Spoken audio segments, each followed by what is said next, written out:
Viking fans. We got a special guest tonight, Darrell Mattison, father to Vikings running back Alexander Mattison. That and more. Vikings talk next in 3, 2, 1.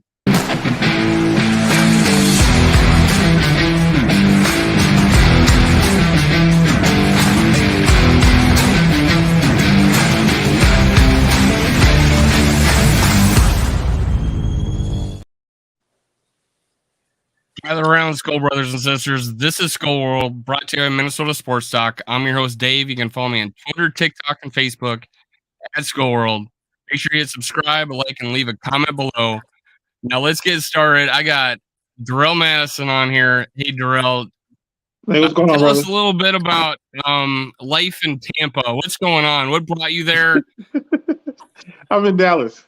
He's Dallas, yeah. That's Oh, you're in Dallas. But he's Dallas. What the hell, man? You gotta.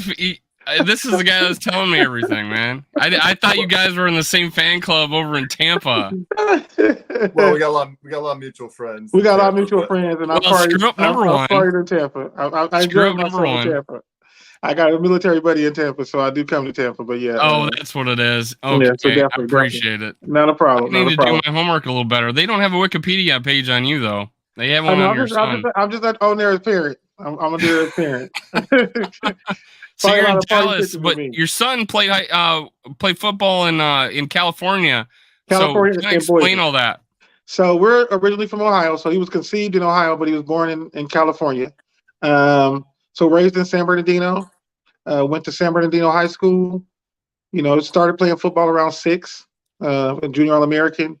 On up till he got to high school, which he went to, I said, San Bernardino, and then ended up getting a scholarship to Boise State, the Smurf Turf. Now, I did look at San Bernardino High School. I can't say that 3 times fast. Junior year, he ran for 2,017 yards, had 26 TDs. Senior year, 2,057 yards, he broke the 22 record. TDs. He set the record in his senior year. It was funny because his junior year, no one knew exactly what the record was. So he could have probably broke it his junior year, but they dialed down on him at the end. So we made sure he was going to go over that his senior year.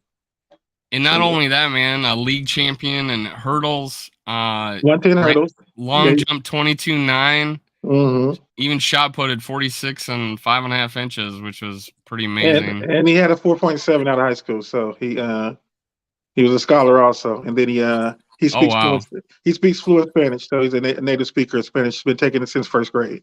So my wife is Spanish speaking. She's from Panama, and I tell people my dog speaks more Spanish than I do. More than me too. Your son has definitely got one. I said we had to have a kid, so I'd have a translator for his grandparents. Exactly. No, I tuck at it too, but he's very fluent, so he always helped a lot when I needed. So it was good. So. He was also a wrestler. How intimidated was his opponents when he was wrestling against them? It's funny because he wrestled at 195, but a lot of times they didn't have people in his weight division, so he ended up wrestling like 215. So he would always wrestle actually up more often than not. But he was 195 champion and almost went to state, so he did real good at that too. Yeah, it said he did well in the conference or the league. I don't know what they said, but apparently Wikipedia had it right. 195 pounds. Yes. Let me get a shout out to some of the listeners. We got a few skulls. There we go. That was me telling her to be a little bit late. Skull, Minnesota Sports Talk. All right, Bill Sexton, thanks for showing up. Skull, listen to someone watching the hockey game. I guess there's a hockey game going on. I didn't know that. They like to play too. We'll let them play. And Skull Mafia, thanks for showing up. And Dave Skull. Hey guys, have any questions? I'll try to ask Darrell if they're respectful. we got a guy. We got a son going to free agency, so we don't want any clips to go viral today. So keep it on the down low.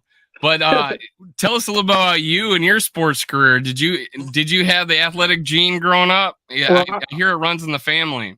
Well, I ran track. I was a track the 110 and the 110. I mean the 100 and the 4x1, and I did cross country during the off season. I played football maybe 2 years, so I was like maybe 11, 12, and I ended up getting crackbacked. I think when I was 11. And I wasn't even by the play. I was somewhere way down the field, not paying attention, and got blew up. And I think I got a concussion and was knocked out for a minute. And when I woke up and it was legal, I wanted to fight. And that doesn't go well with football. So I think that was the last time I played football, and I took it to track after that. So yeah. That's awesome. Any other sports you play, or? No, that was it. I was strictly track after that. You know, I learned how to run. You got any personal bests you remember? Well, my whole track team, we all ran a 10.6, which is not fast now, but in 1989, 1990, that was pretty fast. And it's pretty fast where I'm from. And it was funny because Alex had did the barbershop talk with Gabe, and they were talking about how fast I was, and he said I ran a.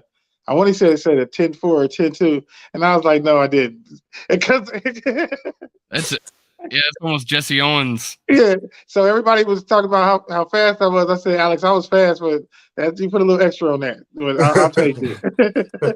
That's awesome. No, so he went on to Boise State, true freshman in 2016. Mattison appeared in all 13 games, 328 yards and 67 carries with 4 touchdowns. What offers that he had? Was he looking to go to Boise State, or were there some other options out there? He had about 12 offers. The original one was the Washington Huskies. Wow. Washington State when Coach Leach was there, rest in peace, and and a few others at San Diego State down that way by us. But he went out to Boise. He went to maybe 2 visits, but Boise was his second one, and he called me once he was out there and said, "I want to be a Bronco." And you like the blue turf? Is it the blue turf that did it? The Smurf turf, and why can I not remember his head coach's name? The one that just got fired from Auburn. But he told us what he would do for Alex, and he was pretty much honest the whole time. And it was nothing but good once we got to Boise. So I think Boise was the perfect choice for him. Not too fast. He was able to keep him focused, and he's had the same girlfriend, which is now his wife, since 10th grade, and so she was at Boise as well. So kind of kept him together. That's awesome. Is there any juicy recruiting stories like with Mike Leach?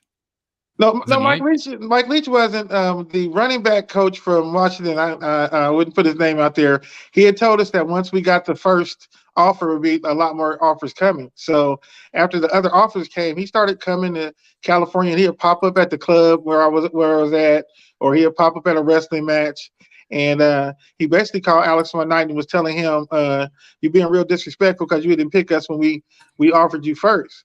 And you just kind of tell it like it is. He is some interesting guy. Yeah. So I actually had to get on the phone with him and let him know, well, we're not going to choose Washington, University of Washington anyway. After that, it was just you don't pressure a 17-year-old kid on what he needs to do, So yeah, that kind of shot that in the foot. Yeah, sometimes coaches will tend to do that. I coached a little bit in high school, but I can't imagine the pressure of keeping your job and trying to recruit young men to go to your college. He was a great guy. He was cool. It caught me off guard because I didn't see it coming. It really, surprised me because, like I said, he would just pop up. He'd be at the wrestling match, and then he'll call me and say, "What you doing tonight?" And I'm like, "Well, I'm about to go here." And sure enough, he'll pop up at the club. Like I was like, "Okay." I really wanted you to go there, or to Alex to go there. Yeah, well, he went on as a sophomore. He played 14 games, rushing for 1,086, 212 carries, 12 touchdowns. Junior 2018, he rushed for 1,400, 302 carries, 17 touchdowns in 13 games. He was offensive MVP of the 2018 Mountain West Conference Football Championship game after rushing for 200 yards and a touchdown. So, that was crazy because they usually don't give offensive player of the game to the losing team because they actually lost that game. Oh wow, really? And so I remember us sitting there waiting for him to get home from the game, and I'm like, "What's taking you so long?" And when he finally got there, he had the trophy. MVP. Yeah, he said I had MVP. I said, "Well, I would have stayed if I thought that, but that's not common that he does that." Actually, him and Leighton Vander Esch from the Cowboys, they won a championship together. Cedric Wilson was on that team, and actually his roommate Avery Williams is actually with the Falcons now. Now, you get a guest here. Tell us about this guy. What kind of crazy stuff does this guy do? I mean, he's got a trophy he carries around with him in his car. I bet. I think he's got a baby seat for it. The Ed Thorpe Trophy. Did you ever got a good look at it? No, I have not. I have not. I know he's very athletic and buff. He does the workout. He's a workout hog, and he can hold his weight in liquor. I know that as well. He burns it off. I seen his marathon pickleball world record that he's doing, and he's ready to set a doubles world record. So yeah, he's got it going if he keeps on. me posted, I'll follow him as he follows me. So yeah, that's my bro. We locked in. So whatever he does, I'm gonna pull up or show up for him. Well, Yeah, hey, since I got you on too, man, tell us what's happening in your world. Yeah, I was gonna say I apologize for the Dallas Tampa confusion. I did tell him that we had a lot of mutual friends, but I see the confusion because we actually first tailgated in New Orleans. I was gonna say New Orleans because we didn't have a lot of fans. We were all I got lost and I lost my group. Yeah, and I ended up finding him and they let me hang for a while and then, that was my first big tailgate too. I mean, I did a couple more, but New Orleans was my big one when I first with Joe and them, and then as well, you met before the game because it was so many. I guess what they say, New Orleans fans don't sell their tickets as much. So normally I was so used to it being a big crowd of Viking fans because they travel often. I mean, awesomely. There's so many of them, but New Orleans, it was pretty much us trying to find people so we can make a group. Yeah, and I was upset a little bit because I didn't realize the ticket thing, but I was upset with the Viking fan base because I was shocked. Like you said, every time I've been to an away game, it's like purple everywhere, and we couldn't find Viking fans anywhere that first couple hours. It was bad, but that might have been why, Even during the game, we were stuck in like the middle of just New Orleans fans. We were like in splotches throughout the stadium. Yeah, they showed up really well in Miami when they were down here this year. Miami was awesome. The whole lower bowl. Miami was awesome. I loved Miami. Miami was awesome this year. Oh, you came down to Miami then, huh? Yeah, we had a Airbnb and we had a great time out there with actually some Tampa fans too. So yeah, they came up too. Yeah, I was South Florida Viking fan club here. We had the get together Friday night in Fort Lauderdale. Okay. I was we had our own like tailgate, but I also went to the Vikings World Order. Oh, you saw us there. We were all there. Syringe. You were there? Yeah. Oh yeah, we were there. We partied there until the game started. I probably bumped into you. I had no idea who you were. Yeah, me and my ex-wife had on the pink jersey, so we were pretty bright that day. I'm probably sure I seen you then because I was there for quite a while early, and one of my guest hosts came from South Carolina down, and so we hung out together for the day, and we did all the tailgating we could do. That's for sure. Cool. Now, what was I going to say? You had tell us a little bit about the pickleball situation going on, or in what you have going on, man. Yeah, so we did the original in 2011 and 2012, and now that the NFL's getting so involved with pickleball with Tom Brady and Gronk investing and not Michael Phelps, but he has too. But Larry Fitzgerald, I'm trying to connect a lot of the Viking, skull searching stuff with the pickleball stuff. So we decided we're going to do it again, but we're going to do doubles. So we're trying to reach out to some big names, hopefully, and get like a retired duo or something from the NFL to do it with us. Maybe there's a couple pro tennis players we've talked to. So, but yeah, we want to do a big event. We want to do it for charity. Hopefully we'll be in Lutz or Tampa, but I've talked to a few of the management companies and told them, hey, if you get us a big name, we'll relocate or do it, elsewhere if we have to. So. Oh, well, keep me posted on that. Yeah. I was going to tell you, we were shooting for maybe New Year's to finish on New Year's Eve, like at the ball drop. So I was going to say, if you're in Tampa, that'd be awesome to have you out. And well, yeah, like I said, me and my good buddy, he's actually getting married in March. So I'll be in Orlando, and then I'll be visiting him probably around Christmas. So that might be something doable. Yeah, that'd be awesome. But yeah, so that's a big thing, and just planning the next episode of Skull Search and kind of feeling out all the fans what direction I should go in next. But yeah. So one of my listeners wants to put me on the spot right in front of Alexander Madison's dad. So Does Dad have a preference if Alex stays or goes in free agency? I'm half and half on that because Alex has been there 4 years, and I've really met some incredible people over that 4 years. And I really have no interest in starting over and meeting new people. So just for the familiarity of it and how great everyone has been the last 4 years, I'm kind of partial to Minnesota. I am. Now, when he was drafted, knowing that we already had our big back already in place, and he was drafted fairly high, even for running back these days, third round. I think, yeah, I have it here. Third 102, round, 2019, 102nd pick overall. Mm-hmm. You know this, right? I don't need to tell you. So when you guys are when he was waiting to get drafted, was there teams out there that were kind of he was thinking he was going to go to, and was Minnesota a surprise? Minnesota was definitely a surprise. When I tell the story, it was he had went and met with like the Chiefs, the Bears, and a few other teams.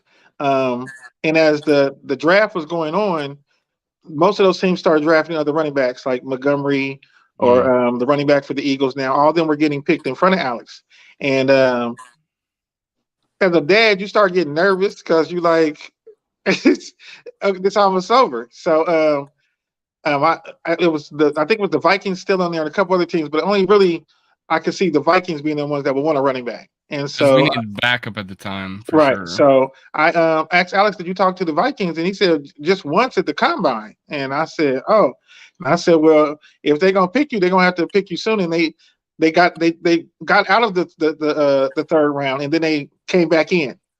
And maybe 2 minutes after that, the phone rang. So we get the phone call first, and he talks to Coach Malo at the time. And then when you hang up the phone, you're all excited. And then 5 minutes later, they announce it on TV. So you got to go through the emotions all over again. But no, but Coach Malo had said they had already decided they were going to draft Alex at the combine, but they didn't want anybody else to know that they were going to draft him. So they never brought it up again.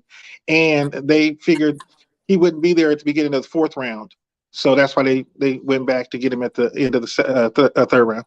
I mean, Harrison Smith, I think, has a similar story. Is like I didn't even talk to him. Like they didn't want Vikings didn't want anybody to know that they wanted Harrison Smith. Yeah, so that's exactly how they did it. They didn't even call him. Nothing. Besides the combine, they had no contact with Alex at all. So when I say it was a shock, yeah. And it was funny. I do music. Well, I managed some artists and everything, and maybe 2 years before that, before he went to Boise, we had actually shot a music video, and Alex had on the number 28 Adrian Peterson jersey for the video. Oh wow, it's coincidence. So, yeah, so it was kind of predestined. So it was kind of cool. Now, when you were growing up, did you idolize any particular athlete? Is there athletes out there that you admired? Well, me, of course, track. I was more Carl Lewis because that's my era. Oh, and amazing athlete. And Edwin C. Moses, because actually we had a street named after him in Dayton. I'm originally from Dayton, Ohio. And then when it starts coming to football, I was a Chiefs fan for the last 30 years. So Marcus you get Allen. the Priest Holmes and all the running backs that came from that tree as well. So yeah, I was a diehard Chiefs fan. It's funny you mentioned Priest Holmes because it was a late bloomer in his career because he finally got an opportunity. Exactly. Your son's finally in the free agents market, and he might see the more carries coming up here. Right. Do you feel like your son can have one of those breakout careers like Priest Holmes did? I honestly feel that Alex's steps have been ordained as everything we went from him going to Boise. He was behind Jeremy McNichols then to take, which is I think is a big reason why Jeremy came out early was because of Alex, because he probably wouldn't have got as much time the next year. And from there, even being with the Vikings, especially the first year with Coach Stefanski, where he kind of knew how to use the two-back system a little better, you see the flashes of it. And I think given the opportunity to lead, he'll do well. He'll do well. Now I tried to draft him I tried to draft Alexander Mattison as often as I could in any fantasy league I have because I knew if Cook went out that I was going to get a Hondo from your son.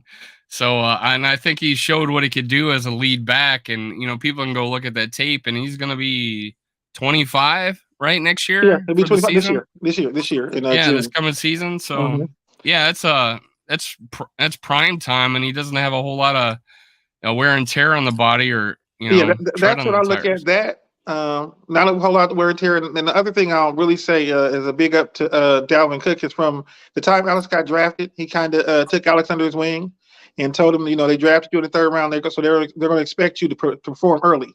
Hmm. And they're similar. They're kind of like brothers. And he's always made sure that Alex understood how to be a professional and what was expected. So big shout out to Dalvin too for actually looking out for him while he's been there. And we're outside looking in, but when we see that, we see the videos from the practices, we see the sideline interactions between the players. We could see how tight knit that a running back That group. group is. CJ Ham, these are exemplary men. I mean, you got CJ Ham's a great dude. Alexander, your son's a great dude, and then Dalvin Cook. He brought himself out of where he grew up and made right choices, and he could see that he just eats and sleeps and bleeds football. And I think he shows that to. Is that a good characterization of Yeah. Dalvin Cook that from your viewpoint? I've had plenty of interaction with Dalvin, and that's really who he is. I mean, his family is really great people. They're close knit, like me and my family are, and so I think that helped also coming from um, harder upbringings. Even Alex and Dalvin, I think they clicked with that as well.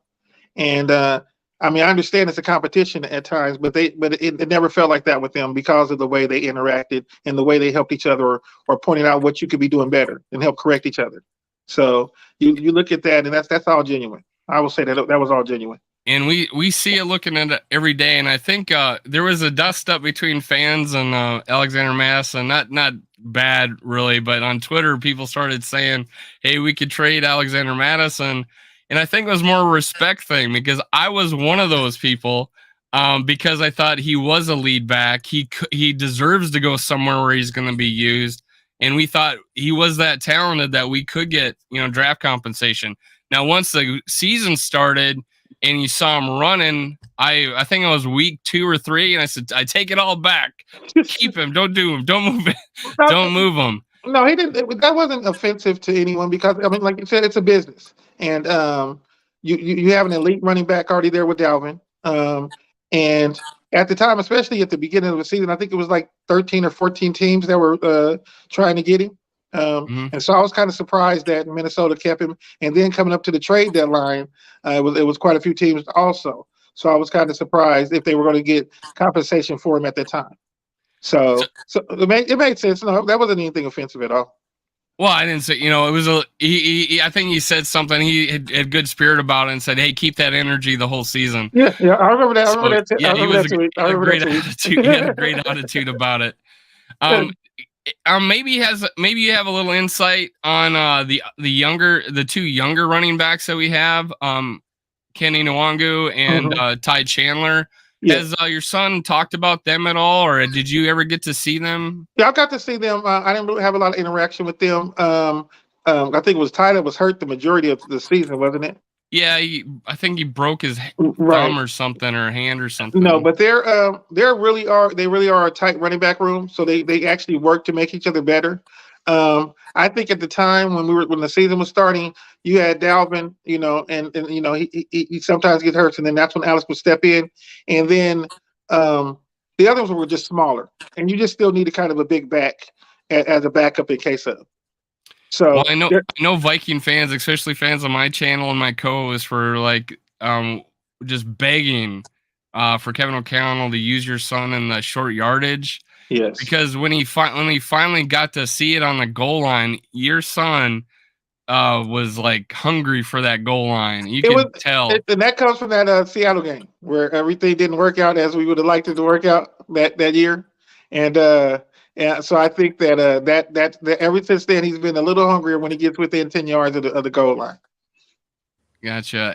What was I gonna say? Now, how is your son on jump passes? Because Dalvin Cook wasn't so good that time. Do you think could your son have made that play? No, I don't think anybody could have made that play with that defensive line breathing down on Dalvin. But hey, could your son perform a jump pass? Yes, he can.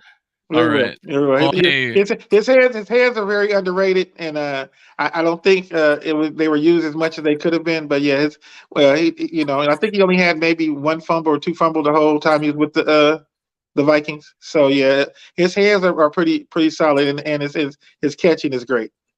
Well, I was gonna say too. I remember when he first had a couple big games when Dalvin was banged up a couple years ago. Everybody started talking about his vertical, and that was the big thing. I know they're brothers, but they probably compete. And I saw a big poll. It was like, whose vertical's better? And everyone's like, Oh, the Madison hurdles, the hurdles. destroys Dalvin on like the hurdles and the jumps. So I think that's yeah, I what got a him, like, 35-inch vertical here on your son. That's pretty amazing. I imagine he can do a couple tomahawk slams if he wanted to. Yeah, yeah, yeah. That was his big thing in actually in college was the hurdles as well. Like so, once he did the 110 hurdles, so he Oh, he hurdled did it quite in a few college too. people. He did hurdle quite a few people in at Boise. So it was well, fun. it's so simple. But I was gonna say, I don't know if any of the strength coaches used it, but I remember when AP was having some fumbling issues, they got him a weighted football, and I've used that same football. It's like 3 pounds, and I was saying all they got to do is get Dalvin that weighted football. So has your son ever done any like weighted training? Because he doesn't obviously have a fumbling problem at No, all, you well, know. actually, it goes back to him being in middle school and high school.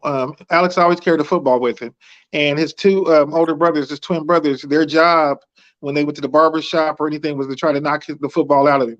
And so every time he went somewhere, they were constantly trying to get the football. So I think that contributed a lot to him not having a lot of fumble issues throughout high school, college, or professionally now.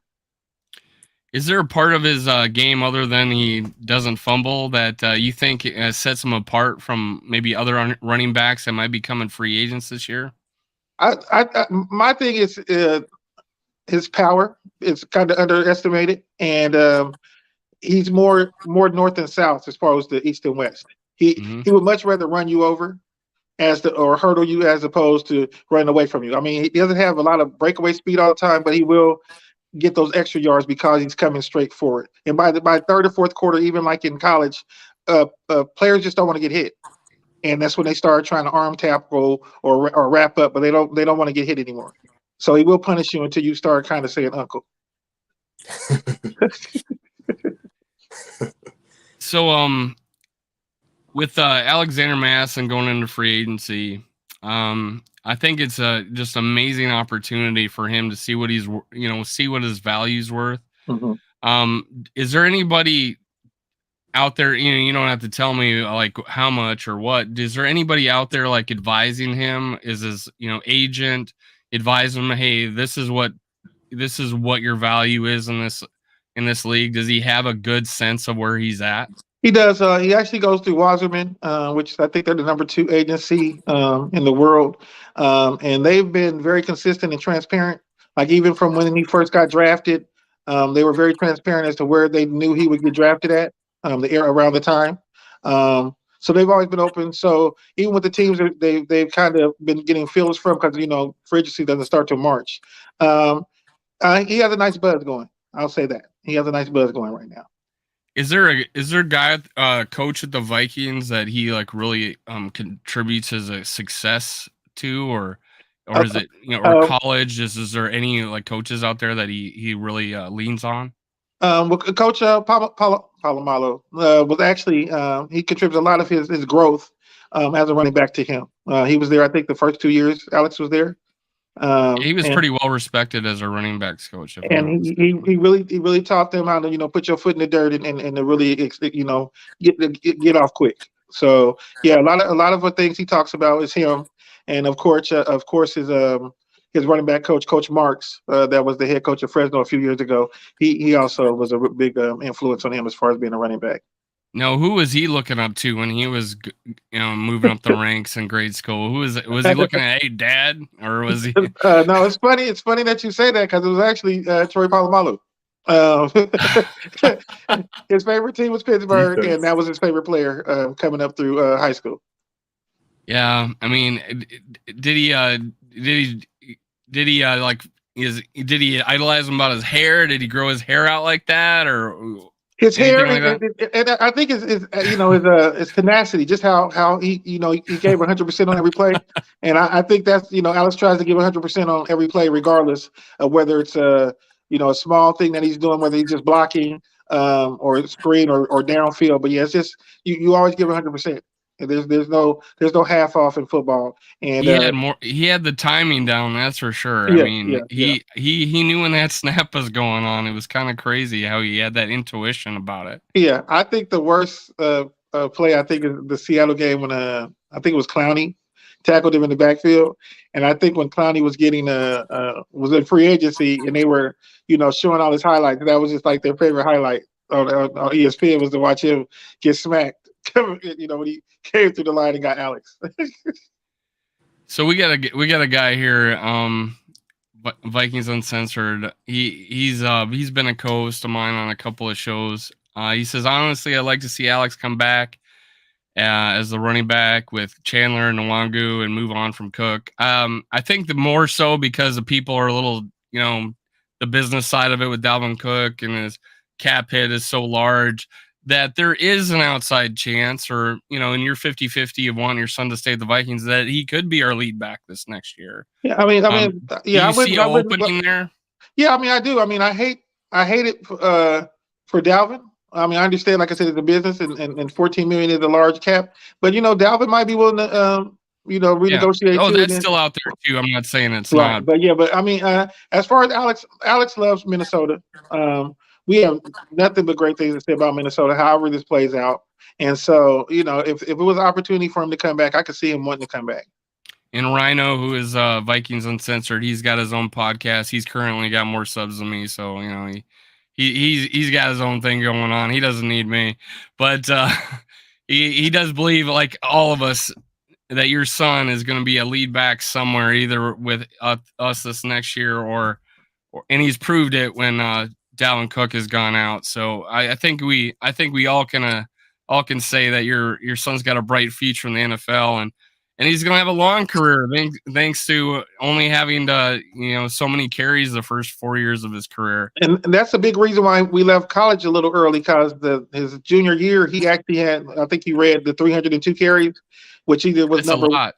It was not either number 1 or number 2 in the nation at that time, and that's just too much abuse on your body if you're not getting paid to do it. I'm just kidding, Rhino. I need you, man. So something funny I thought about earlier. I knew that Darrell was a Chiefs fan, but I didn't realize the Chiefs were looking at Alex. But I was going to ask you, that offense earlier and now, like, would be a good fit for him. Oh, it would. Yeah. I would guess and think that you'd be kind of excited. The only place you'd be excited besides here would probably be Kansas besides City. him coming back. And it's funny, when we played Kansas, but 2 years ago, I think it was. A couple years ago, yeah, we were playing their backup quarterback. Right, the backup quarterback. So when we get there, usually pre-COVID, we would have dinner the Saturday before, and so Alex tells me, "Don't wear no Chiefs garbage tomorrow when we finish eating." And I said, so I ended up wearing the camo jersey, so you can't really kind of tell. And the Chiefs ended up winning, and I'll never forget getting booed and harassed so horribly leaving the stadium, knowing that I was a Chiefs fan. So, my gosh.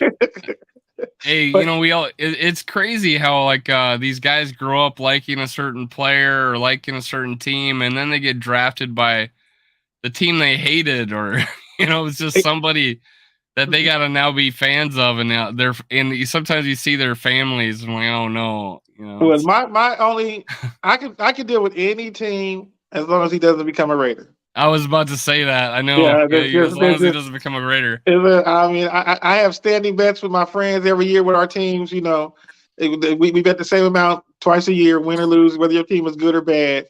But my friends all like to joke with me about him becoming a Raider, and I just nothing in me. my best friend who passed away is a Cowboys fan, and I think it never failed. I was like, let's say I'm having a bad day, and I say, God, man, it was a rough day, man. That was bad. I don't know. He would say, was it as bad as the Herschel Walker trade? And he would say to me every time.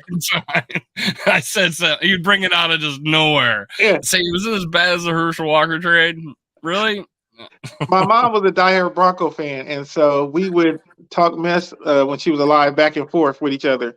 And then whoever team won that Sunday, you try to call, and you just get the answer machine. So neither one of us to listen to nothing the same day that we lose. But yeah, so things like that bring back memories, like with your best friend and with my mom. That was a big thing that we always got to trash talk each other, prior to the week prior to the game.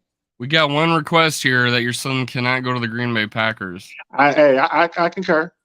This is too cold for me. I thought Minnesota, but no. Oh, you don't want to go outdoors. You don't want to be watching games in the cold like that, I'm sure. I did it in Boise. Though. I suppose. Because I couldn't feel my feet quite a few times in Boise, but I love that Minnesota has an enclosed dome. I love that. We got another agreeing to that. You guys remember Jerick McKinnon, right? Yeah, he's with Kansas City. Yeah, I know you're talking about. So, I remember I saw a lot of potential in him, and he was kind of the same thing with Alex. He was kind of behind a starting running back, and he went to Kansas City and thrived. And I was like, they're kind of similar in certain skills and strengths, him and Jerick. And I could see them it's funny because who was the running back with Minnesota his first year there that backed him up? We had I think AP was still there. Right? No. Dalvin Cook was 2017, got hurt, and McKinnon had to take over the year. No, this was 2019. 2019. What was his name? Abdullah. Right? No, not Abdullah. One more. Shoot. I know that we had a couple. Latavius Murray? No, Alex wasn't there with Latavius. That was pre-Alex. He ended up going to Denver the next year. Shoot. I know you're talking about. Y'all about to be dying. We got a Latavius Murray here. I don't know. That should be an easy trivia question for y'all. Come on now. Who is the running back starting for us in 2019? No, he was number 3. He was number 3. He was number 3. Yeah. God. Do you remember what's the college? If I had the college, maybe on that. Because Abdullah was basically the kickoff returner. And, Mike Boone. Mike Boone. There it is. Mike Boone. Yeah, I saw him play. He got like 100. I saw him play the last game of the 2019 season against the. There's the only game I went to that year. We're playing our backups. Mike Boone got the start, and he had to hover 100 yards that game. That was in Los Angeles. Very capable. That was Los Angeles. I was at that game. But yeah, they.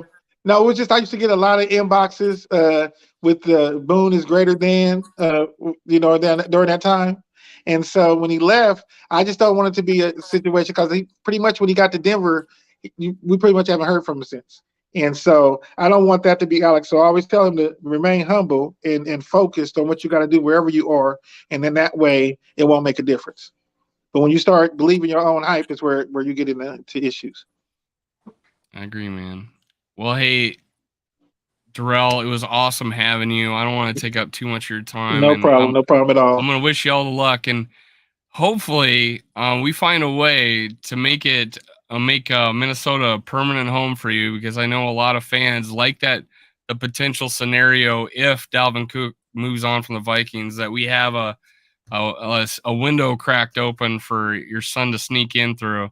Either way, if we end up somewhere else and I get to play the Vikings, I'm still gonna come over on your side and play with y'all. That's awesome, man. I will give extreme props to the Viking fan base. Y'all have been incredible. Y'all have opened your arms up to me and my family and made us all welcome from day one.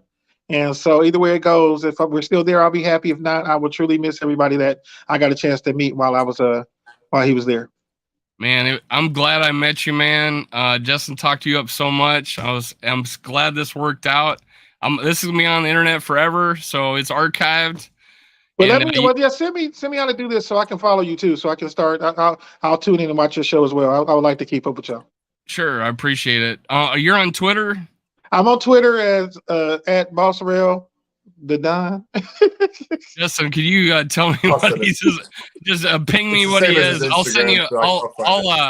I'll send you a message. I'll put it in your inbox, Justin. Yeah. Yeah, And awesome. we'll go from there. So yeah, we'll follow you and follow us. I appreciate it. All right, and I'll do that. So thanks again, Justin. I'm sure we'll be in touch though, Justin. So we locked in for life regardless. So let's make it happen. I was gonna say if he goes anywhere else, if the Vikings are eliminated, I'm putting a Madison jersey on, as long as it's not Green Bay. As long as it's not Green Bay. Exactly. No Vegas. He's been such a good representative of the Vikings. He's gonna be a Viking for life. From our fans, you raised a good one, man. We appreciate it. Thank y'all for y'all time. Everybody have a great night, and I'll see everybody soon. Go Vikes. Go Vikings.